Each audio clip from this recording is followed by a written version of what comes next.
Friends, ನಾವು ಇಂದಿನ ಕ್ಲಾಸ್ನಲ್ಲಿ 15 ಮಾರ್ಕ್ಸ್ನ ಒಂದು ಕ್ವಶನ್ ಅನ್ನು ಸಾಲ್ವ್ ಮಾಡಿದ್ವಿ. ಆ ಕ್ವಶನ್ 2018ನೇ ಕ್ವಶನ್ ಪೇಪರ್ಗೆ ಸಂಬಂಧಪಟ್ಟಿತ್ತು. ಇವತ್ತು ನಾವು 15 ಮಾರ್ಕ್ಸ್ನ ಇನ್ನೊಂದು ಕ್ವಶನ್ ಪೇಪರ್ ಅನ್ನು ಸಾಲ್ವ್ ಮಾಡೋಣ. ಆ ಕ್ವಶನ್ ಪೇಪರ್ನ ಪ್ಯಾಟರ್ನ್ 2010, 2013, 2016 ಮತ್ತು 2019ರಲ್ಲಿ ಗುಲ್ಬರ್ಗ ಯೂನಿವರ್ಸಿಟಿಯಲ್ಲಿ ಕೇಳಲಾದಂತಹ 15 ಮಾರ್ಕ್ಸ್ನ ಕ್ವಶನ್ ಆಗಿದೆ. ಇಲ್ಲಿ ಅವನು ಅಸೆಸ್ಮೆಂಟ್ ಆಫ್ ಇಂಡಿವಿಜುವಲ್ ನಾವು ಇನ್ನೂ ಸ್ವಲ್ಪ ಕ್ಲಾರಿಟಿ ಮಾಡ್ಕೋಬೇಕಂದ್ರೆ ಅಸೆಸ್ಮೆಂಟ್ ಆಫ್ ಇಂಡಿವಿಜುವಲ್ ಮುಂದೆ total calculation of total income of A person ಅಂದ್ರೆ ಒಂದೇ. ಈಗ ನೋಡಿ ನಾವು ಏನ್ ಮಾಡ್ತಾ ಇದೀವಿ, calculation of total income of mister Manohar. Mister Manohar is A person, ಒಬ್ಬ ವ್ಯಕ್ತಿಯ ಟೋಟಲ್ ಇನ್ಕಮ್ ಅನ್ನ ಕ್ಯಾಲ್ಕುಲೇಷನ್ ಮಾಡ್ತಾ ಇದ್ದೀವಿ. ಓಕೆ, ಒಬ್ಬ ವ್ಯಕ್ತಿಯ ಟೋಟಲ್ ಇನ್ಕಮ್ ಅನ್ನ ಕ್ಯಾಲ್ಕುಲೇಷನ್ ಮಾಡಬೇಕಾದ್ರೆ ಟೋಟಲ್ ಇನ್ಕಮ್ ಅಂತ ತಕ್ಷಣ ನಮ್ಮ ಮೈಂಡ್ ಬರಬೇಕು ಏನು, 5 heads of income ಅಂತ. 5 heads of income ಯಾವುದು ಅಂತಂದ್ರೆ first head income from salary ಅಂತ. ಫಸ್ಟ್ ಹೆಡ್ ಯಾವುದು, income from salary. Second head income from house property. Income from EHP ಅಂದ್ರೆ house property. Third head income from PGBP. Income from PGBP ಅಂದ್ರೆ profits and gains of business and profession ಅಂತ. Fourth head income from other sources. ನಾವು formula ನೋಡಿದೀವಲ್ಲ, same ಅದೇ ರೀತಿ income from other sources. Fifth head income from capital gain. fourth head income from capital gain. fifth head income from other sources ಅಂತ ಹೇಳ್ಬಿಟ್ಟು 5 heads of income ಅನ್ನ ನೋಡ್ತೀವಿ ಅಂತ. Other sources. ಈ 5 heads of income ಏನಂತ ಕರಿತೀವಿ, ಗ್ರಾಸ್ ಟೋಟಲ್ ಇನ್ಕಮ್ ಅಂತ ಕರಿತೀವಿ. ಈಗ ಒಂದೊಂದು ಹೆಡ್ಗಳನ್ನ ವರ್ಕಿಂಗ್ ನೋಟ್ ನಲ್ಲಿ ನೋಡ್ತಾ ಇಲ್ಲಿ ಅಮೌಂಟ್ ಗಳನ್ನ ಟೆಸ್ಟ್ ಮಾಡ್ತಾ ನಾವು 15 ಮಾರ್ಕ್ಸ್ ಕ್ವಶನ್ ಅನ್ನ ಸಾಲ್ವ್ ಮಾಡೋಣ. ಈ 15 ಮಾರ್ಕ್ಸ್ ಕ್ವಶನ್ ನಾವು ಈಗಾಗಲೇ ಬೋರ್ಡ್ ನಲ್ಲಿ ಪೋಸ್ಟ್ ಮಾಡಿದ್ದೀವಿ. ಆ ಕ್ವಶನ್ ಅನ್ನ ನೋಡ್ತಾ ಹೋಗಿ ನಾವು ಸೊಲ್ಯೂಷನ್ ಮಾಡ್ತಾ ಹೋಗೋಣ. ಫಸ್ಟ್ ನೋಡ್ರಿ, ಫಸ್ಟ್ ನಾವು ಇನ್ಕಮ್ ಫ್ರಮ್ ಸ್ಯಾಲರಿ. ನಾವು ವರ್ಕಿಂಗ್ ನೋಟ್ ಫಸ್ಟ್ ನಲ್ಲಿ ಇನ್ಕಮ್ ಫ್ರಮ್ ಸ್ಯಾಲರಿನ ವರ್ಕಿಂಗ್ ನೋಟ್ ನೋಡಬೇಕು. Income from salary working note first income from salary calculation. Income from salary calculation. Friends, ಈ ಪ್ರಾಬ್ಲಮ್ ಅಲ್ಲಿ ಇನ್ಕಮ್ ಫ್ರಮ್ ಸ್ಯಾಲರಿಯ ಯಾವುದೇ ಮೊತ್ತವನ್ನ ಕೊಟ್ಟಿಲ್ಲ. ಅದರ ಸಲುವಾಗಿ ಇನ್ಕಮ್ ಫ್ರಮ್ ಸ್ಯಾಲರಿದು ಅಮೌಂಟ್ ಏನಂತ ಮಾಡ್ತೀವಿ, ನಿಲ್ ಅಂತ ಟ್ರೀಟ್ ಮಾಡ್ತೀವಿ. ಇನ್ಕಮ್ ಫ್ರಮ್ ಸ್ಯಾಲರಿ ನಿಲ್ ಅಂತ ಟ್ರೀಟ್ ಮಾಡ್ತೀವಿ. ಅದಕ್ಕೆ ಇಲ್ಲಿ ಅಮೌಂಟ್ ಏನಾಗುತ್ತೆ, ಇನ್ಕಮ್ ಫ್ರಮ್ ಸ್ಯಾಲರಿ ನಿಲ್ ಆಗುತ್ತೆ. ಅದೇ ರೀತಿ ವರ್ಕಿಂಗ್ ನೋಟ್ 2, ನೋಟ್ ನಂಬರ್ 2 ಅಂತ. ನೋಟ್ ನಂಬರ್ 2 ಯಾವುದು, calculation of house property. Calculation of house property HP. Calculation of HP ಅಂದ್ರೆ ಕ್ಯಾಲ್ಕುಲೇಷನ್ ಆಫ್ ಹೌಸ್ ಪ್ರಾಪರ್ಟಿ ಅಂತ ಅರ್ಥ. Income from house property calculate ಮಾಡಬೇಕಾದ್ರೆ ಫಸ್ಟ್ ನಾವು ನೆನಪಿಟ್ಕೋಬೇಕಾಗಿದ್ದು ರೆಂಟ್ ರಿಸೀವ್ಡ್ ಇರಬೇಕು. Rent received from house property ಇರಬೇಕು. Book ದಲ್ಲಿ ನಾವು ಕ್ವಶನ್ ಅಲ್ಲಿ ನೋಡ್ತಾ ಹೋದ್ರೆ rent received from house property ಇದೆ ಎಷ್ಟಿದೆ ಅಂತಂದ್ರೆ, rent from house property Manohar ಏನ್ ಮಾಡಿದಾರೆ, ತನ್ನ ಮನೆಯಿಂದ ಬಾಡಿಗೆಯನ್ನು ಪಡೆದುಕೊಂಡಿದ್ದಾನೆ. ರೆಂಟ್ ಫ್ರಮ್ ಹೌಸ್ ಪ್ರಾಪರ್ಟಿ ಎಷ್ಟು ಪಡೆದುಕೊಂಡಿದ್ದಾನೆ ಅಂದ್ರೆ 43,200 ಅನ್ನ ಪಡೆದುಕೊಂಡಿದ್ದಾನೆ. ರೆಂಟ್ 43,200 ಪಡೆದುಕೊಂಡಿದ್ದಾನೆ. ಇದಕ್ಕೆ ಏನಂತ ಕರಿತೀವಿ, ಗ್ರಾಸ್ ಆನ್ಯುವಲ್ ವ್ಯಾಲ್ಯೂ ಅಂತ ಕರಿತೀವಿ. ಏನಂತ ಕರಿತೀವಿ, gross annual value or rent from house property ಅಂತ ಕರಿತೀವಿ. ಇದಕ್ಕೆ ಲೆಸ್ ಏನ್ ಮಾಡಬೇಕು ಅಂದ್ರೆ ಮುನ್ಸಿಪಲ್ ಟ್ಯಾಕ್ಸ್ ಅನ್ನ ಲೆಸ್ ಮಾಡಬೇಕು. ಫ್ರೆಂಡ್ಸ್, ಲೆಸ್ ಏನ್ ಮಾಡಬೇಕು, ಮುನ್ಸಿಪಲ್ ಟ್ಯಾಕ್ಸ್ ಮಾಡಬೇಕು. ಮುನ್ಸಿಪಲ್ ಟ್ಯಾಕ್ಸ್ ನೋಡಿ ಕ್ವಶನ್ ಅಲ್ಲಿ 7,200 ರೂಪಾಯಿ ಇದೆ. ಓಕೆ, ಈಗ 43,200 ಅಲ್ಲಿ 7,200 ಲೆಸ್ ಮಾಡಿದ್ರೆ ಬರುವಂತದ್ದು 36,000, 36,000. ಇದಕ್ಕೆ ಅಂತ ಕರಿತೀವಿ ನೆಟ್ ಆನ್ಯುವಲ್ ವ್ಯಾಲ್ಯೂ ಅಂತ ಕರಿತೀವಿ. ಓಕೆ, ಇದಕ್ಕೆ ನಾವೇನ್ ಮಾಡಬೇಕು, ಲೆಸ್ ಡಿಡಕ್ಷನ್ ಅಂಡರ್ ಸೆಕ್ಷನ್ 24 ಮಾಡಬೇಕು. Income from house property chapter ನಲ್ಲಿ ನೋಡಿದಿರಲ್ಲ, income from house property chapter study ಮಾಡೋದನ್ನ ನೋಡಿದೀವಲ್ಲ, ಅದರ ಪ್ರಕಾರ ಡಿಡಕ್ಷನ್ ಅಂಡರ್ ಸೆಕ್ಷನ್ 24 ಮಾಡಬೇಕು. ಡಿಡಕ್ಷನ್ ಮಾಡಬೇಕು. 24A ಅಂತ ಹೇಳ್ತಾರೆ ಸ್ಟ್ಯಾಂಡರ್ಡ್ ಡಿಡಕ್ಷನ್ 30% ಅಂತ ಹೇಳುತ್ತಾ. Standard deduction 30% on net annual value ಅಂತ ಹೇಳುತ್ತಾ. ನೆಟ್ ಆನ್ಯುವಲ್ ವ್ಯಾಲ್ಯೂ ಎಷ್ಟಿದೆ? 36,000 ಇದೆ. 36,000 ಗೆ 30% ಅಂದ್ರೆ 10,800 rupees ಆಗುತ್ತಾ? ಎಷ್ಟಾಗುತ್ತಾ? 10,800 rupees ಆಗುತ್ತಾ? ಈ 10,800 rupees ಅನ್ನ ಲೆಸ್ ಮಾಡಿದ್ರೆ ಬರುವಂತ ಅಮೌಂಟ್ 25,200 rupees. ಇದಕ್ಕ ಇನ್ಕಮ್ ಫ್ರಮ್ ಹೌಸ್ ಪ್ರಾಪರ್ಟಿ ಅಂತ ಕರಿತೀವಿ. ಇನ್ಕಮ್ ಫ್ರಮ್ HP ಅಂತ ಕರಿತೀವಿ. ನೋಡ್ರಿ, ಈ ವರ್ಕಿಂಗ್ ನೋಟ್ ಎರಡರಲ್ಲಿ ನಾವು ಕ್ಯಾಲ್ಕುಲೇಷನ್ ಮಾಡಿದಂತ 25,200 ರೂಪಾಯಿಗಳನ್ನ ಸೇಮ್ ಇನ್ಕಮ್ ಫ್ರಮ್ HP ಎಷ್ಟು? 25,200. ಓಕೆ. ಅದೇ ರೀತಿ ವರ್ಕಿಂಗ್ ನೋಟ್ ನಂಬರ್ 3 ಅಂತ. ನೋಟ್ ನಂಬರ್ 3 ದಲ್ಲಿ ಫಸ್ಟ್ ಹೆಡ್ ಮುಗಿತು, ಸೆಕೆಂಡ್ ಹೆಡ್ ಮುಗಿತು, third head of calculation of income from PGBP. Okay, calculation of income from PGBP ಅಂತ. Calculation of income from PGBP. PGBP ಅಂದ್ರೆ ನಿಮಗೆ ಗೊತ್ತು, profits and gains of business and profession ಅಂತ ಅರ್ಥ. Friends ನೋಡಿ, ಈ ಫಾರ್ಮ್ಯಾಟ್ ಪ್ರಕಾರ ನಾವು ಇನ್ಕಮ್ ಫ್ರಮ್ ಬಿಸಿನೆಸ್ ಅನ್ನು ಕ್ಯಾಲ್ಕುಲೇಷನ್ ಮಾಡೋದ್ರಲ್ಲಿ ನಾವು ಇದನ್ನು ನೋಡಿದೀವಿ, ಸ್ಟಡಿ ಮಾಡಿದೀವಿ ಇನ್ಕಮ್ ಫ್ರಮ್ ಬಿಸಿನೆಸ್ ನಲ್ಲಿ. ಮತ್ತೊಂದು ಬಾರಿ ಈ ಕ್ಯಾಲ್ಕುಲೇಷನ್ ಅಲ್ಲಿ ನೋಡ್ತಾ ಹೋಗೋಣ. ಈಗ ಫಸ್ಟ್ ನೋಡ್ರಿ, PGBP ಕಂಡುಹಿಡಿಯಬೇಕಾದ್ರೆ ಅವನಿಗೆ ಒಂದು ಬಿಸಿನೆಸ್ ಆದ್ರೂ ಇರಬೇಕು, ಪ್ರೊಫೆಷನ್ ಆದ್ರೂ ಇರಬೇಕು. ಕ್ವಶನ್ ಅಲ್ಲಿ ನೋಡ್ರಿ, ಮನೋಹರ್ ಒಂದು ಬಿಸಿನೆಸ್ ಅನ್ನು ನಡೆಸ್ತಾ ಇದ್ದಾನೆ. ಅದಕ್ಕೆ ಆ ಬಿಸಿನೆಸ್ ಸಂಬಂಧಪಟ್ಟಂತಹ ಪ್ರಾಫಿಟ್ ಅಂಡ್ ಲಾಸ್ ಅಕೌಂಟ್ ಅನ್ನ ಕೊಟ್ಟಿದ್ದಾರೆ. ಫ್ರೆಂಡ್ಸ್, ಮುಖ್ಯವಾಗಿ ಅರ್ಥ ಮಾಡ್ಕೋಬೇಕಾಗಿದ್ದು ಏನು ಅಂದ್ರೆ, ಯಾವ್ದಾದ್ರು ಕ್ವಶನ್ ಪೇಪರ್ ನಲ್ಲಿ ಪ್ರಾಫಿಟ್ ಅಂಡ್ ಲಾಸ್ ಅಕೌಂಟ್ ಕೊಟ್ಟಿದ್ದಾರೆ ಅಂದ್ರೆ ಅರ್ಥ ಅವನು ಬಿಸಿನೆಸ್ ಅನ್ನ ನಡೆಸ್ತಾ ಇದ್ದಾನೆ ಅಂತ. ಅದೇ ರೀತಿ ಈ ಡಾಕ್ಟರ್ ಇನ್ಕಮ್ ಬಂದ್ರೆ, ಇಂಜಿನಿಯರ್ ಇನ್ಕಮ್ ಬಂದ್ರೆ, ಲಾಯರ್ ಇನ್ಕಮ್ ಬಂದ್ರೆ, ಆಕ್ಟರ್ಸ್ ಇನ್ಕಮ್ ಬಂದ್ರೆ ಅವರು ಪ್ರೊಫೆಷನ್ ಮಾಡ್ತಾ ಇದ್ದಾರೆ ಅಂತ ಹೇಳ್ಬಿಟ್ಟು ನಾವು ಅರ್ಥ ಮಾಡ್ಕೊಳ್ಬೇಕು. ಈಗ ಅವನು ಪ್ರಾಫಿಟ್ ಅಂಡ್ ಲಾಸ್ ಅಕೌಂಟ್ ಕೊಟ್ಟಿದ್ದಾನೆ ಅಂದ್ರೆ ಅರ್ಥ ಅವನು ಬಿಸಿನೆಸ್ ಇನ್ಕಮ್ ಅನ್ನ ಗೆಟ್ ಮಾಡ್ತಾ ಇದ್ದಾನೆ ಅಥವಾ ಬಿಸಿನೆಸ್ ಇನ್ಕಮ್ ಅನ್ನ ಪಡ್ಕೊಳ್ತಾ ಇದ್ದಾನೆ. ಇದರಲ್ಲಿ ನಾವು ಇನ್ಕಮ್ ಫ್ರಮ್ ಬಿಸಿನೆಸ್ ಅನ್ನ ಕಂಡುಹಿಡಿಯಬೇಕಾದ್ರೆ ನಾವು ಮೊದಲು ನೆಟ್ ಪ್ರಾಫಿಟ್ ಅನ್ನ ತೆಗೆದುಕೊಳ್ಳಬೇಕು. ನೋಡ್ರಿ, ಕ್ವಶನ್ ಪೇಪರ್ ನಲ್ಲಿ ಇನ್ಕಮ್ ಫ್ರಮ್ ಬಿಸಿನೆಸ್ ಸಂಬಂಧಪಟ್ಟಂತೆ ನೆಟ್ ಪ್ರಾಫಿಟ್ ಕೊಟ್ಟಿದ್ದಾನೆ 1,81,730. 1 lakh ನೆಟ್ ಪ್ರಾಫಿಟ್ ಎಷ್ಟಿದೆ ಅಂದ್ರೆ, ನೆಟ್ ಪ್ರಾಫಿಟ್ 1,81,730 rupees ಕೊಟ್ಟಿದ್ದಾನೆ. ಅದಕ್ಕೆ ನಾವು ಏನ್ ಮಾಡ್ತೀವಿ ಫ್ರೆಂಡ್ಸ್? ಆಡ್ ಡಿಸಲೋಡ್ ಎಕ್ಸ್ಪೆನ್ಸಸ್ ಮಾಡ್ತೀವಿ. ನೆನಪಿದೆ ಅಲ್ವಾ? ಆಡ್ ಡಿಸಲೋಡ್ ಎಕ್ಸ್ಪೆನ್ಸಸ್ ಮಾಡಬೇಕು. ಯಾವ್ದಿದೆ ಡಿಸಲೋಡ್ ಎಕ್ಸ್ಪೆನ್ಸಸ್ ಅಂತಂದ್ರೆ, ಕಾಮನ್ ಆಗಿ ನಾವು ಇದಕ್ಕೆ ಡಿಸಲೋಡ್ ಎಕ್ಸ್ಪೆನ್ಸಸ್ ಅಥವಾ ಅನ್ನೆಸೆಸರಿ ಎಕ್ಸ್ಪೆನ್ಸಸ್ ಅಂತೀವಿ. ನಾವು PUC ಮತ್ತು ಡಿಗ್ರಿ ಓದುವಾಗ ಪ್ರಾಫಿಟ್ ಅಂಡ್ ಲಾಸ್ ಅಕೌಂಟ್ ನಲ್ಲಿ ಯಾವ ಎಕ್ಸ್ಪೆನ್ಸಸ್ ಗಳು ಬರುತ್ತೋ ಆ ಎಕ್ಸ್ಪೆನ್ಸ್ ಗಳನ್ನು ಹೊರತುಪಡಿಸಿ ಬೇರೆ ಯಾವುದಾದ್ರೂ ಎಕ್ಸ್ಪೆನ್ಸಸ್ ಗಳನ್ನು ಬಂದದಕ್ಕೆ ಏನಂತೀವಿ? ಡಿಸಲೋಡ್ ಎಕ್ಸ್ಪೆನ್ಸಸ್ ಅಂತ ಕರಿತೀವಿ. ಎಕ್ಸಾಂಪಲ್ ತಗೊಳ್ಳಿ, ನಾವು PUC ಮತ್ತು ಡಿಗ್ರಿಯಲ್ಲಿ ಓದೋದ್ನಾಗ ಪ್ರಾಫಿಟ್ ಅಂಡ್ ಲಾಸ್ ಅಕೌಂಟ್ ಅಲ್ಲಿ ಪ್ರಿಂಟಿಂಗ್ ಅಂಡ್ ಸ್ಟೇಷನರಿ ಬರ್ತಿತ್ತು, ಆಫೀಸ್ ರೆಂಟ್ ಬರ್ತಿತ್ತು, ಸ್ಯಾಲರಿ ಬರ್ತಿತ್ತು, ಪ್ರಿಂಟಿಂಗ್ ಬರ್ತಿತ್ತು, ಟೆಲಿಗ್ರಾಮ್ ಬರ್ತಿತ್ತು. ಇವೆಲ್ಲ ಏನಂದ್ರೆ ಅಲೌಡ್. ಇದನ್ನ ನಾವು ಲೆಸ್ ಮಾಡಬೇಕು ಅಂತ. ಇವನ್ನ ಹೊರತುಪಡಿಸಿ ಯಾವ ಅನ್ನೆಸೆಸರಿ ಬಂದ್ರೆ ಅವಕ್ಕೆಲ್ಲ ಏನಂತ ಟ್ರೀಟ್ ಮಾಡ್ತೀವಿ? ಡಿಸಲೋಡ್ ಎಕ್ಸ್ಪೆನ್ಸಸ್ ಅಂತ ಟ್ರೀಟ್ ಮಾಡ್ತೀವಿ. ಈಗ ಇಲ್ಲಿ ಕೊಟ್ಟಂತ ಪ್ರಾಫಿಟ್ ಅಂಡ್ ಲಾಸ್ ಅಕೌಂಟ್ ನಲ್ಲಿ ಯಾವ ಡಿಸಲೋಡ್ ಎಕ್ಸ್ಪೆನ್ಸಸ್ ಇದಾವೆ ನೋಡಿ. ಇಲ್ಲಿ ನೋಡಿ, salaries allowed expenses, office rent is allowed expenses, general expenses also allowed expenses, sales tax also allowed expenses, income tax. Friends, ನೆನಪು ಮಾಡ್ಕೊಳ್ಳಿ, ಯಾವತ್ತಾದ್ರೂ PUC ಮತ್ತು ಡಿಗ್ರಿ ನಾವು ಪ್ರಾಫಿಟ್ ಅಂಡ್ ಲಾಸ್ ಕ್ಯಾಲ್ಕುಲೇಟ್ ಮಾಡೋದ್ಮೇಲೆ ಇನ್ಕಮ್ ಟ್ಯಾಕ್ಸ್ ಏನಾದ್ರು ಬರ್ತಾ ಇರಲಿಲ್ಲ ತಾನೆ? Income tax ಏನಾಗಿರುತ್ತಾ?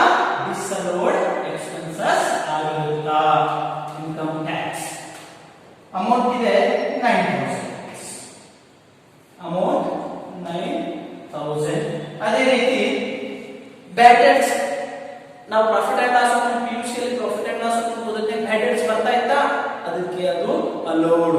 ಆದ್ರೆ reserve for doubtful and bad debts is disallowed expenses ಅಂತ ನಾವು ಇನ್ಕಮ್ ಟ್ಯಾಕ್ಸ್ ನಲ್ಲಿ ಟ್ರೀಟ್ ಮಾಡ್ತೀವಿ.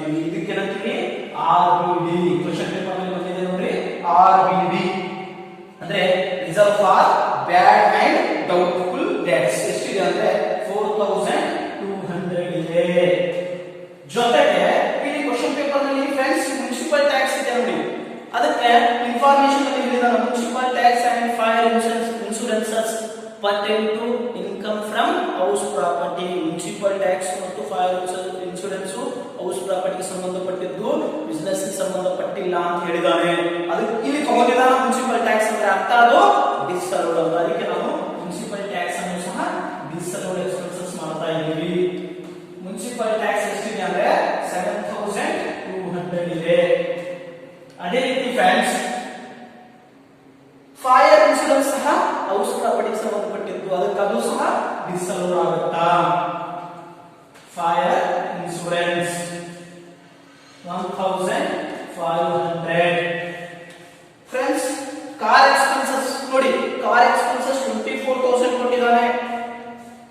ಅದರ್ ಇನ್ಫಾರ್ಮೇಶನ್ ಅಲ್ಲಿ ಹೇಳ್ತಾನ half of the car expenses related to the personal use ಅಂತ ಹೇಳ್ತಾನ. ಅಂದ್ರೆ ಟೋಟಲ್ ಕಾರ್ ಎಕ್ಸ್ಪೆನ್ಸಸ್ 24,000 ಇದೆ. 24,000 ಕಾರ್ ಎಕ್ಸ್ಪೆನ್ಸಸ್ ಇದೆ. ಇದರ ಅರ್ಥ ಅಂದ್ರೆ 1/2 ಇದು ಪರ್ಸನಲ್ ಯೂಸ್ ಅಂತ ಹೇಳ್ತಾನ. ಪರ್ಸನಲ್ ಯೂಸ್ ಇದ್ದನ್ನ ನಾವಿಲ್ಲಿ ಡಿಸಲೋಡ್ ಎಕ್ಸ್ಪೆನ್ಸಸ್ ಅಂತ ಟ್ರೀಟ್ ಮಾಡ್ತೀವಿ. ಕಾರ್ ಎಕ್ಸ್ಪೆನ್ಸಸ್ ಎಷ್ಟಿದೆ 24,000 ಇದೆ ಫ್ರೆಂಡ್ಸ್. ಇದರಲ್ಲಿ 1/2 ಪರ್ಸನಲ್ ಯೂಸ್ ಇದೆ. ಅದಕ್ಕೆ ನಾವು 12,000 ರೂಪಾಯಿನಲ್ಲಿ ತೆಗೆದುಕೊಳ್ಬೇಕು. 12,000 ಡಿಸಲೋಡ್ ಎಕ್ಸ್ಪೆನ್ಸಸ್ ಫ್ರೆಂಡ್ಸ್. ಅದೇ ರೀತಿ ಲೈಫ್ ಇನ್ಶೂರೆನ್ಸ್ ಪ್ರೀಮಿಯಂ ಅಂತ ಹೇಳ್ತಾನೆ ನೋಡ್ರಿ. PUC ಮತ್ತು ಡಿಗ್ರಿಯಲ್ಲಿ ಪ್ರಾಫಿಟ್ ಅಂಡ್ ಲಾಸ್ ಅಕೌಂಟ್ ಮಾಡೋದಕ್ಕೆ ಎಲ್ಲಾದ್ರೂ ಲೈಫ್ ಇನ್ಶೂರೆನ್ಸ್ ಪ್ರೀಮಿಯಂ ಬರ್ತಾ ಇರಲಿಲ್ಲ ತಾನೆ? ಬರ್ತಾ ಇರಲಿಲ್ಲ ನೋಡ್ರಿ. ಡಿಗ್ರಿ ಮತ್ತು PUC ಓದುವಲ್ಲಿ ಪ್ರಾಫಿಟ್ ಅಂಡ್ ಲಾಸ್ ಅಕೌಂಟ್ ನಲ್ಲಿ ಯಾವ ಬರ್ತಾ ಇದ್ದಿಲ್ಲ ಅವನ್ನ ಈ ಪ್ರಾಫಿಟ್ ಅಂಡ್ ಲಾಸ್ ಅಕೌಂಟ್ ನಾಗ ಏನಾನ ಯಾಡ್ ಮಾಡಿದ್ರೆ ಅವೆಲ್ಲ ಏನು ಡಿಸಲೋಡ್ ಎಕ್ಸ್ಪೆನ್ಸಸ್. ಇದನ್ನ ನೆನಪಿಟ್ಕೊಳ್ಳಿ. ಈಗ life insurance premium also ಡಿಸಲೋಡ್ expenses. Life insurance premium ಎಷ್ಟಿದೆ 12,000 ರೂಪಾಯಿ ಇದೆ ಫ್ರೆಂಡ್ಸ್. ಅದೇ ರೀತಿ ಮುಂದುವರೆದ ಎಷ್ಟಿದೆ ಡೊನೇಷನ್ ಇದೆ. ಡೊನೇಷನ್ ಸಹ ಡಿಸಲೋಡ್ ಎಕ್ಸ್ಪೆನ್ಸಸ್. ಡೊನೇಷನ್ ಸಹ ಡಿಸಲೋಡ್ ಎಕ್ಸ್ಪೆನ್ಸಸ್ ಎಷ್ಟಿದೆ ಅಂದ್ರೆ 36,000 ಇದೆ. ಅದೇ ರೀತಿ ಫ್ರೆಂಡ್ಸ್ ಡಿಪ್ರಿಸಿಯೇಷನ್ 30,000 ಇದೆ. Depreciation is allowed expenses. ಹೌದಾ? PUC ಮತ್ತು ಡಿಗ್ರಿಯಲ್ಲಿ ನಾವು ಪ್ರಾಫಿಟ್ ಅಂಡ್ ಲಾಸ್ ಅಕೌಂಟ್ ಮಾಡಕ್ಕೆ ಡಿಪ್ರಿಸಿಯೇಷನ್ ಲೆಸ್ ಮಾಡ್ತಾ ಇದ್ವಿ ಹೌದಿಲ್ರಿ? ಅಂದ್ರೆ ಅದು ಅಲೋಡ್. ಆದ್ರೆ ಇನ್ಫಾರ್ಮೇಶನ್ ಅಲ್ಲಿ ಹೇಳಿದಾನ ಡಿಪ್ರಿಸಿಯೇಷನ್ ಅಲೋಯಬಲ್ ಓನ್ಲಿ ₹24,000. ಅಂದ್ರೆ 24,000 ಮಾತ್ರ ಡಿಪ್ರಿಸಿಯೇಷನ್ ಕೊಡಬೇಕಾಗಿತ್ತು. ಆದ್ರೆ ಪ್ರಾಫಿಟ್ ಅಂಡ್ ಲಾಸ್ ಅಕೌಂಟ್ ಅಲ್ಲಿ ಎಷ್ಟು ಕೊಟ್ಟಿದಾನ 30,000. ಅಂದ್ರೆ 30,000 ಕೊಟ್ಟಿದ್ದಾನೆ ಅಂದ್ರೆ 6,000 ಹೆಚ್ಚಿಗೆ ಡಿಡಕ್ಟ್ ಮಾಡಿದಾನೆ. ಅಂದ್ರೆ 6,000 ನೆಸೆಸರಿ ಎಕ್ಸ್ಪೆನ್ಸಸ್. ಅದಕ್ಕೆ ನಾವು ಡಿಪ್ರಿಸಿಯೇಷನ್ ಅನ್ನ ತೆಗಿಬೇಕು. ಡಿಪ್ರಿಸಿಯೇಷನ್ ಸಹ ಡಿಸಲೋಡ್ ಆಗುತ್ತಾ 6,000 ರೂಪೀಸ್. ಯಾವ ರೀತಿ ಅಂದ್ರೆ balance profit and loss account ನಲ್ಲಿ 30,000 ಇದೆ, ಅಲೋಯಬಲ್ 24,000 ಇದೆ. ಇವೆಲ್ಲ ಡಿಸಲೋಡ್ ಎಕ್ಸ್ಪೆನ್ಸಸ್. ಡಿಸಲೋಡ್ ಎಕ್ಸ್ಪೆನ್ಸಸ್ ಎಷ್ಟಾಯ್ತು 87,600 ರೂಪೀಸ್. 87,900 ರೂಪೀಸ್ ಆಗುತ್ತಾ? ಓಕೆ, ಇದೆಲ್ಲ 87,000 ಎಷ್ಟಾಗುತ್ತಾ ಫ್ರೆಂಡ್ಸ್? 87,900. 87,900 ಅನ್ನ ಕೂಡಿಸಿದ್ರೆ ಇದು 2,60,000 2,69,630 ರೂಪೀಸ್. ಇದು ಇನ್ಕಮ್ ಫ್ರಮ್ ಬಿಸಿನೆಸ್ ನಲ್ಲಿ ಫಸ್ಟ್ ಸ್ಟೆಪ್ ಆಯ್ತು. ಈಗ ಲೆಸ್ ಏನ್ ಮಾಡಬೇಕು? ಇನ್ಕಮ್ಸ್ ನೋಡಿ, ಲೆಸ್ ಡಿಸಲೋಡ್ ಇನ್ಕಮ್ಸ್ ಮಾಡಬೇಕು. ಡಿಸಲೋಡ್ ಇನ್ಕಮ್ಸ್ ಮಾಡಬೇಕು ಅಂತ ಡಿಸಲೋಡ್ ಇನ್ಕಮ್ಸ್ ಮಾಡಬೇಕು ಅಂದ ತಕ್ಷಣನೇ ಅಥವಾ ಇದಕ್ಕೇನಂತ ಕರಿತೀವಿ incomes related to other heads. ಇದಕ್ಕೇನಂತ ಕರಿತೀವಿ ನಮ್ಮ ಹೆಸರು income related to other heads ಇದ್ರೆ ಪ್ರಾಫಿಟ್ ಅಂಡ್ ಲಾಸ್ ಅಕೌಂಟ್ ನಲ್ಲಿ ಅವು ಸಹ ಲೆಸ್ ಮಾಡಬೇಕು ಅಂತ ಫ್ರೆಂಡ್ಸ್. ಯಾವಿದಾವ ಅಂದ್ರೆ ನೋಡಿ, ಇನ್ಕಮ್ ಇದೆ ರೆಂಟ್ ಫ್ರಮ್ ಹೌಸ್ ಪ್ರಾಪರ್ಟಿ. ಇದು ಇನ್ಕಮ್ ಹೌಸ್ ಪ್ರಾಪರ್ಟಿಗೆ ಸಂಬಂಧಪಟ್ಟಿದ್ದು. ಹೆಸರು incomes related to other heads ಸಹ ಲೆಸ್ ಮಾಡಿ ಅಂತ.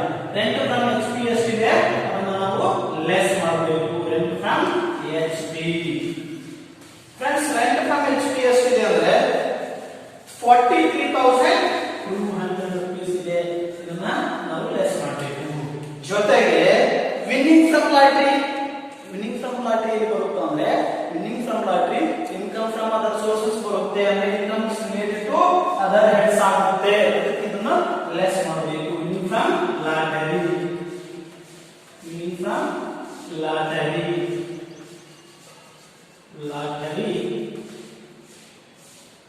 ಎಷ್ಟಿದೆ ಅಮೌಂಟ್ ಅಂದ್ರೆ 21,000 ಇದೆ. ಅದೇ ರೀತಿ interest on government securities friends, interest on government securities ಸಹ ಇನ್ಕಮ್ ಫ್ರಮ್ ಅದರ್ ಸೋರ್ಸಸ್ ಆಗುತ್ತೆ. Interest on government securities amount ಎಷ್ಟಿದೆ ಅಂದ್ರೆ 29,730 ರೂಪಾಯಿ ಇದೆ. 29,730 ಇದೆ. ಈಗ ಈ ಟೋಟಲ್ ಇನ್ಕಮ್ಸ್ ಅನ್ನು ಕೂಡಿಸಿದ್ರೆ ಫ್ರೆಂಡ್ಸ್ 43,200, 21,000, 29,730 ಎರಡು ಮೂರು ಕೂಡಿಸಿದ್ರೆ 93,930 ಆಗುತ್ತಾ?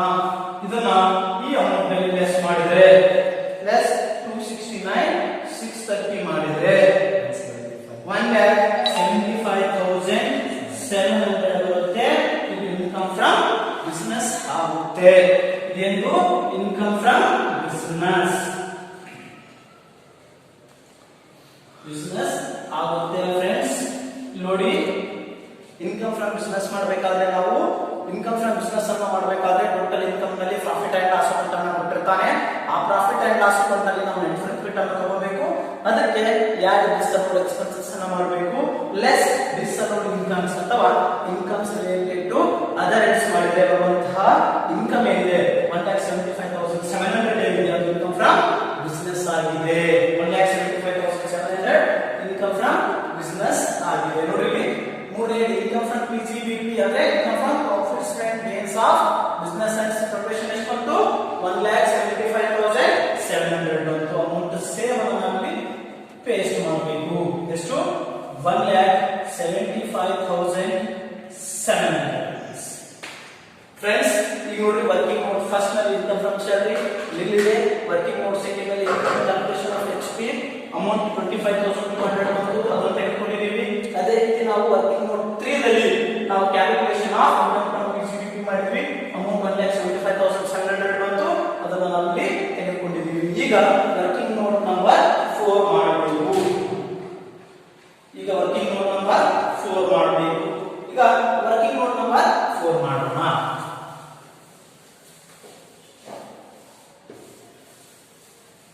ವರ್ಕಿಂಗ್ ನೋಟ್ ನಂಬರ್ 4 ಯಾವುದು? ವರ್ಕಿಂಗ್ ನೋಟ್ ನಂಬರ್ 4 ಅಂದ್ರೆ calculation of note number 4.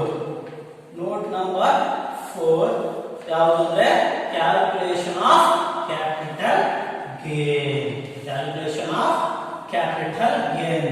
Okay ಪುಟ್ಟ, ನೋಡ್ರಿ, calculation of capital gain 430 income from capital gain. Note 4 ನಲ್ಲಿ ಬಂದಿರೋ ಕ್ಯಾಲ್ಕುಲೇಷನ್ ಆಫ್ ಕ್ಯಾಪಿಟಲ್ ಗೇನ್ ನಿಮ್ಮ ಕ್ವೆಶ್ಚನ್ ಪೇಪರ್ ನಲ್ಲಿ ಕ್ಯಾಪಿಟಲ್ ಗೇನ್ ಗೆ ಸಂಬಂಧಪಟ್ಟಂತಹ ಯಾವುದೇ ಕ್ಯಾಲ್ಕುಲೇಷನ್ ಅನ್ನು ಕೊಟ್ಟಿಲ್ಲ. ಏಕೆಂದ್ರೆ ಕ್ಯಾಪಿಟಲ್ ಗೇನ್ ಅಂದ್ರೆ ಹೊಲವನ್ನು ಮಾರಾಟ ಮಾಡಿರಬೇಕು, ಮನೆಯನ್ನು ಮಾರಾಟ ಮಾಡಿರಬೇಕು, ಅದಕ್ಕೆ ಸಂಬಂಧಪಟ್ಟಂತ ಸ್ಟೇಟ್ಮೆಂಟ್ ಇರಬೇಕು. ಆದ್ರೆ ನಿಮ್ಮ ಕ್ವೆಶ್ಚನ್ ಪೇಪರ್ ನಲ್ಲಿ ಯಾವುದೇ ಸ್ಟೇಟ್ಮೆಂಟ್ ಇಲ್ಲದೆ ಇರೋದ್ರಿಂದ ಕ್ಯಾಪಿಟಲ್ ಗೇನ್ ಏನಾಗುತ್ತೆ? ನಿಲ್ಲಿದೆ ಅಂತ ಹೇಳಿ ಟ್ರೀಟ್ ಮಾಡ್ತೀವಿ. ಇನ್ಕಮ್ ಏನಿದೆ? ನೇಲ್. ಓಕೆ, ಈಗ ಇನ್ಕಮ್ ಫ್ರಮ್ ಕ್ಯಾಪಿಟಲ್ ಗೇನ್ ಏನಿದೆ? Nail. Last note note 5 friends ಯಾವುದೇ? ಇನ್ಕಮ್ ಫ್ರಮ್ ಅದರ್ ಸೋರ್ಸಸ್ ಇದೆ.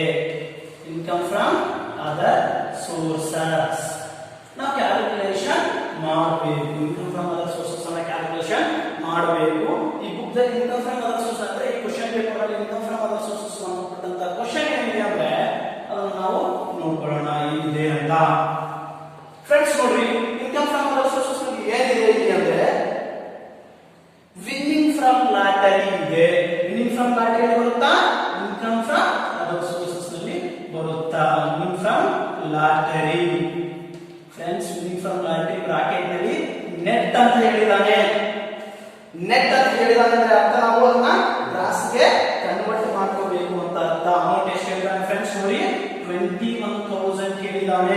ನೆಟ್ ಹೇಳಿದಾನೆ ಅಂದ್ರೆ ಅರ್ಥ ಗ್ರಾಸ್ಗೆ ಕ್ಯಾಲ್ಕುಲೇಷನ್ ಮಾಡಿ ಅಂತ. ಎಷ್ಟಾಗುತ್ತೆ 100 ಗ್ರಾಸ್ ಮಾಡಬೇಕು ಅಂದ್ರೆ 100 ಡಿವೈಡೆಡ್ ಬೈ 70 ಮಾಡಬೇಕು. ಯಾಕಂದ್ರೆ TDS ಎಷ್ಟಿದೆ 30% ಇದೆ. Living from the tree crossword puzzles or ಎಷ್ಟಿದೆ 30% TDS ಇದೆ. ಅಮೌಂಟ್ ಎಷ್ಟಾಗುತ್ತೆ ಅಂದ್ರೆ 30,000 ಆಗುತ್ತೆ. ಅದೇ ರೀತಿ ಫ್ರೆಂಡ್ಸ್ ನೆಕ್ಸ್ಟ್ ಹೇಳ್ತಾರೆ ಇಂಟ್ರೆಸ್ಟ್ ಆನ್ ಗವರ್ನಮೆಂಟ್ ಸೆಕ್ಯೂರಿಟೀಸ್ ಅಂತ ಹೇಳ್ತಾನೆ ಫ್ರೆಂಡ್ಸ್. ನೆಕ್ಸ್ಟ್ ಏನಂತ ಹೇಳ್ತಾನೆ ಇಂಟ್ರೆಸ್ಟ್ ಆನ್ ಗವರ್ನಮೆಂಟ್ ಸೆಕ್ಯೂರಿಟೀಸ್ ಅಂತ ಹೇಳ್ತಾನೆ. ಬ್ರಾಕೆಟ್ ನಲ್ಲಿ ಅವನ ಹೇಳ್ತಾನೆ ಗ್ರಾಸ್ ಅಂತ ನೀವು ಏನು ಕ್ಯಾಲ್ಕುಲೇಷನ್ ಮಾಡೋ ಅವಶ್ಯಕತೆ ಇಲ್ಲ ಅಂತ ಅರ್ಥ. ಗ್ರಾಸ್ ಏನು ಕ್ಯಾಲ್ಕುಲೇಷನ್ ಮಾಡೋ ಅವಶ್ಯಕತೆ ಇಲ್ಲ. ಎಷ್ಟು ಹೇಳಿದಾನೆ 29,730 ಹೇಳಿದಾನೆ. ಎಷ್ಟು 29,730 ಎರಡೇ ಇನ್ಕಮ್ ಸೋರ್ಸ್ ಇರೋದ್ರಿಂದ ಇಲ್ಲಿ ಇನ್ಕಮ್ ಫ್ರಮ್ ಅದರ್ ಸೋರ್ಸಸ್ ನಲ್ಲಿ ಟೋಟಲ್ 59,730 ಆಗುತ್ತೆ ಫ್ರೆಂಡ್ಸ್. ಎಷ್ಟು 59,730 ಎಂದು ಇನ್ಕಮ್ ಫ್ರಮ್ ಅದರ್ ಸೋರ್ಸಸ್ ಆಗುತ್ತೆ. ಇಲ್ಲಿ ನೋಡಿ 5th ಆಗುತ್ತೆ ಇನ್ಕಮ್ ಫ್ರಮ್ ಅದರ್ ಸೋರ್ಸಸ್. ಎಷ್ಟು 59,730 ಫ್ರೆಂಡ್ಸ್. ಈ ಎಲ್ಲ ಇನ್ಕಮ್ 1 2 3 ಆಕ್ಚುಲಿ 5 ಗೆ 3 ಇನ್ಕಮ್ ಗಳನ್ನು ಮಾತ್ರ ಕೊಟ್ಟಿದ್ದಾನೆ. ಎಲ್ಲ ಇನ್ಕಮ್ ಟೋಟಲ್ ಮಾಡಿರುವಂತದ್ದು gross total income. Gross total income ಎಷ್ಟಾಗುತ್ತೆ ಅಂದ್ರೆ 630. ಗ್ರಾಸ್ ಟೋಟಲ್ ಇನ್ಕಮ್ ಎಷ್ಟಾಗುತ್ತೆ ಅಂದ್ರೆ 2,60,630 ಆಗುತ್ತೆ ಫ್ರೆಂಡ್ಸ್. ಫಾರ್ಮ್ಯಾಟ್ ನೋಡಿದೀವಲ್ಲ ಅದರ ಪ್ರಕಾರ 2,60,630 ರೂಪಾಯಿ ಆಗುತ್ತೆ. ಈಗ ಏನ್ ಮಾಡಬೇಕು ನಮಗೆ ನಾವು ಕ್ಯಾಲ್ಕುಲೇಷನ್ ಏನ್ ಮಾಡಬೇಕು ಟೋಟಲ್ ಇನ್ಕಮ್ ಮಾಡಬೇಕು. ಗ್ರಾಸ್ ಟೋಟಲ್ ಇನ್ಕಮ್ ಅಲ್ಲ. ನಾವು ಟೋಟಲ್ ಇನ್ಕಮ್ ಮಾಡಬೇಕಂದ್ರೆ ನಾವು ಡಿಡಕ್ಷನ್ ಅನ್ನ ಮಾಡಬೇಕು. Deduction under section ATC to ATU ಮಾಡಬೇಕು ಅಂತ. ATC to ATU ಡಿಡಕ್ಷನ್ ಮಾಡಬೇಕು. ನೋಡ್ರಿ ನಿಮ್ಮ ಕ್ವೆಶ್ಚನ್ ಪೇಪರ್ ಅಲ್ಲಿ ATC ಇದೆನಾ? ಇದೆ. ATC ಇದೆ. ಏನಿದೆ ಅಂದ್ರೆ ಲೈಫ್ ಇನ್ಶೂರೆನ್ಸ್ ಪ್ರೀಮಿಯಂ ಇದೆ.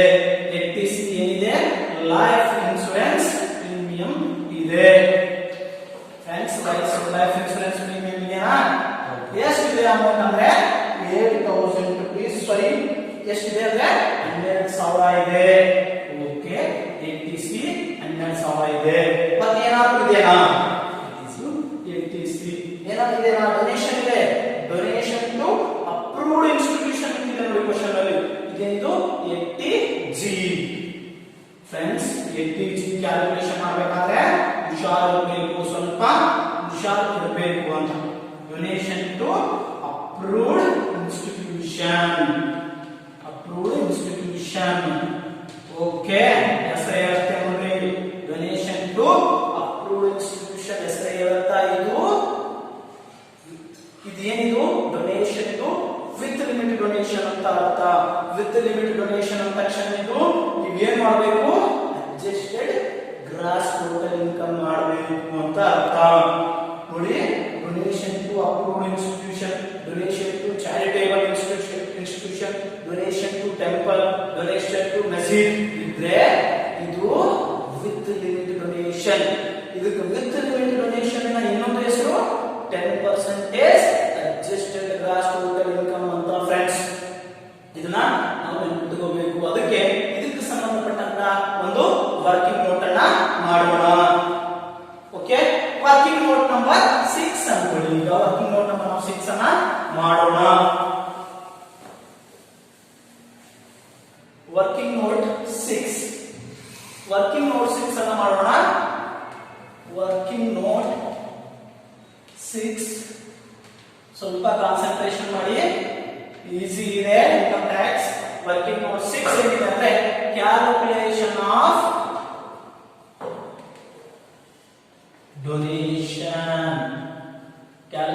ಆಫ್ ಡೊನೇಷನ್ ಇದೆ. ಅದ್ರಾಗ ಅಪ್ರೂವ್ಡ್ ಇನ್ಸ್ಟಿಟ್ಯೂಷನ್ ಬಂದ್ರೆ, ಚಾರಿಟೇಬಲ್ ಇನ್ಸ್ಟಿಟ್ಯೂಷನ್ ಬಂದ್ರೆ, ಡೊನೇಷನ್ ಟು ಟೆಂಪಲ್, ಮಸೀದ್, ಚರ್ಚ್ ಏನೇ ಬಂದ್ರು ಅದು ವಿತ್ ಲಿಮಿಟ್ ಅಂದ್ರೆ 10% ಅಡ್ಜಸ್ಟ್ GTI. ಅದ್ರ ಫಾರ್ಮೇಟ್ ಹೆಂಗೆ ಏನಿರುತ್ತೆ ಫ್ರೆಂಡ್ಸ್ ಅಂದ್ರೆ ಫಸ್ಟ್ ಜಿ ಟಿ ಐ ತೆಗೆದುಕೊಳ್ಬೇಕು.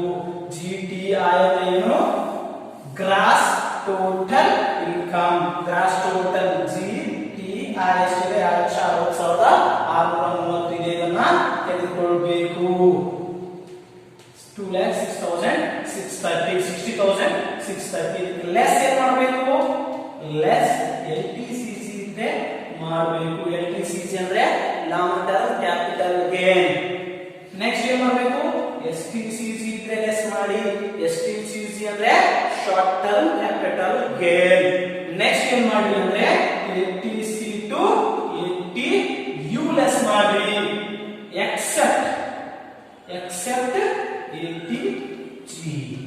ನೀವು ಕ್ಯಾಲ್ಕುಲೇಷನ್ ಮಾಡುವಂತ ಟಿ ಜಿ ಅನ್ನ ಹೊರತುಪಡಿಸಿ ಯಾವುದೇ T C to T U ಅಂತ ಯಾವುದೇ ಡಿಡಕ್ಷನ್ ಇದ್ರೂ ಲೆಸ್ ಮಾಡಿ ಅಂತ ಹೇಳಿದಾನೆ. ಫ್ರೆಂಡ್ಸ್, ಈಗ ನಮ್ಮಲ್ಲಿ ಎಲ್ ಟಿ ಸಿ ಜಿ ಇದೆನಾ? ಇಲ್ಲಿ ಕ್ಯಾಪಿಟಲ್ ಗೇನ್ ಇಲ್ಲ.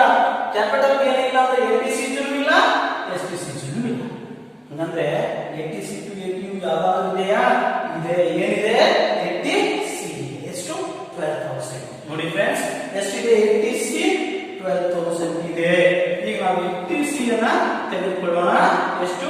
12,000 ಲೆಸ್ ಮಾಡೋಣ. ಲೆಸ್ ಮಾಡಿದ್ರೆ ಎಷ್ಟು ಬರುತ್ತೆ ಅಮೌಂಟ್? 2,60,630 ಯಲ್ಲಿ ಲೆಸ್ 12,000 ಮಾಡಿದ್ರೆ 248,630 ಬರುತ್ತೆ. 2,48,600 ಬರುತ್ತೆ. ಇದಕ್ಕೆ ಏನಂತ ಕರಿತೀವಿ ಅಂದ್ರೆ ಅಡ್ಜಸ್ಟೆಡ್ ಜಿ ಟಿ ಐ ಅಂತ ಕರಿತೀವಿ. ಏನಂತ ಕರಿತೀವಿ? ಅಡ್ಜಸ್ಟೆಡ್ ಜಿ ಟಿ ಐ ಅಂತ ಕರಿತೀವಿ. ಆದ್ರೆ ನಾವು ಈ ವರ್ಕಿಂಗ್ ಗ್ರೂಪ್ ಸ್ಟಾರ್ಟ್ ಮಾಡೋದಕ್ಕಿಂತ ಮೊದಲೇ ನೋಡ್ತೀವಿ ವಿತ್ ಲಿಮಿಟ್ ಅಂದ್ರೆ ಏನಂತ ಹೇಳಿದ್ದೆ? 10% ಅಡ್ಜಸ್ಟೆಡ್ ಜಿ ಟಿ ಐ ಅಂತ ಹೇಳಿದ್ದೆ. ಅದಕ್ಕೆ ಇದಕ್ಕೆ 10% ಎಷ್ಟಾಗುತ್ತಾ? ಅಡ್ಜಸ್ಟೆಡ್ ಜಿ ಟಿ ಐ ಗೆ 10% ಮಾಡಿದ್ರೆ 10% ಅಡ್ಜಸ್ಟೆಡ್ ಜಿ ಟಿ ಐ ಬರುತ್ತೆ. ಈಗ ನಮ್ಗೆ ಏನ್ ಬೇಕು? 10% of adjusted G T I ಬೇಕು. ಅಡ್ಜಸ್ಟೆಡ್ ಜಿ ಟಿ ಐ ಎಷ್ಟಿದೆ? 2,48,630 ಇದೆ ಫ್ರೆಂಡ್ಸ್. ಇದಕ್ಕ 10% ಮಾಡಿದ್ರೆ 24,863 ಬರುತ್ತೆ. ಅಥವಾ ಡೊನೇಷನ್ ಎಷ್ಟಿದೆ ನೋಡ್ಕೊಳ್ಳಿ. ಡೊನೇಷನ್ ಎಷ್ಟಿದೆ? ಕ್ವಶನ್ ಪೇಪರ್ ನಲ್ಲಿ ಡೊನೇಷನ್ ಎಷ್ಟಿದೆ ಅಂದ್ರೆ 36,000 ಇದೆ. ಈ ಎರಡರಲ್ಲಿ ಯಾವುದು ಲೆಸ್ ಇದೆ? whichever is less ಮಾಡಬೇಕು. whichever is less ಮಾಡಿದ್ರೆ ಬರುವಂತದ್ದು 24,863ನೇ ಲೆಸ್ ಆಗುತ್ತೆ. ಓಕೆ, ಈಗ ಒಂದು ವೇಗ್ ಬಂದಿದ್ದೀವಿ ನಾವು. 24,863 ರೂಪಾಯಿ ಲೆಸ್ ಆಗುತ್ತೆ. ಅದಕ್ಕೆ ವಿತ್ ಲಿಮಿಟ್ ಡೊನೇಷನ್. ಫ್ರೆಂಡ್ಸ್, ಈಗ ಇದು ಡೊನೇಷನ್ ಟು ಅಪ್ರೂವ್ಡ್ ಇನ್ಸ್ಟಿಟ್ಯೂಷನ್ ಎಲ್ಲಿ ಬರುತ್ತಾ? 50% ಡೊನೇಷನ್ ಅಲ್ಲಿ ಬರುತ್ತಾ? ಹಾಗಾದ್ರೆ ಈ 24,863ಕ್ಕೆ 50% ಎಷ್ಟಾಗುತ್ತೆ? ಎಷ್ಟಾಗುತ್ತೆ ನೋಡಿ? ಎಷ್ಟಾಗುತ್ತೆ ಅಂದ್ರೆ 24,863 ಇಂಟು 50% ಅಂದ್ರೆ 12,432 ರೂಪಾಯಿ ಆಗುತ್ತೆ. ಓಕೆ, ಈ 12,432 ಏನಿದೆ ಅಂದ್ರೆ ಇದು ಡೊನೇಷನ್. 12,432 ಎರಡನ್ನ ಕೂಡಿಸಿದ್ರೆ 24,432 ರೂಪಾಯಿ ಆಗುತ್ತೆ ಡಿಡಕ್ಷನ್ಸ್. ಈ 2,60,630ರಲ್ಲಿ 24,432 ಲೆಸ್ ಮಾಡಿದ್ರೆ 2,36,198 ರೂಪಾಯಿ ಬರುತ್ತೆ. ಇದಕ್ಕೆ ಟೋಟಲ್ ಇನ್ಕಮ್ ಅಂತೀವಿ. ಟೋಟಲ್ ಇನ್ಕಮ್ ಆಗುತ್ತೆ ಫ್ರೆಂಡ್ಸ್. ಇದು ನಿಮ್ಮ 15 ವರ್ಷದ ಎರಡನೇ ಕಾಲಮ್. ಗುಲ್ಬರ್ಗ ಯೂನಿವರ್ಸಿಟಿಯ 2010, 2013, 2016 ಮತ್ತು 2019ರಲ್ಲಿ ಕೇಳಿದ ಕ್ವಶನ್ ಪೇಪರ್ ಪ್ರಕಾರ ಸಾಲ್ವ್ ಮಾಡಿದ್ವಿ ಫ್ರೆಂಡ್ಸ್ ವಿತ್ ವರ್ಕಿಂಗ್ ನೋಟ್ಸ್. ನಿಮಗಾಗಿ ಒಂದು ಕ್ವಶನ್ ಅನ್ನ ವರ್ಕ್ ಮಾಡಿಸೋದಿಲ್ಲ. ನಾನು ಕೆಳಗಿನ ಈ ಯೂಟ್ಯೂಬ್ ವಿಡಿಯೋದ ಕೆಳಗಿನ ಡಿಸ್ಕ್ರಿಪ್ಷನ್ ಅಲ್ಲಿ ಕೊಟ್ಟಿದ್ದೀನಿ. ನೀವು ಅದನ್ನ ರೆಫರ್ ಮಾಡಿ ಸಾಲ್ವ್ ಮಾಡಿ ಫ್ರೆಂಡ್ಸ್. Thank you.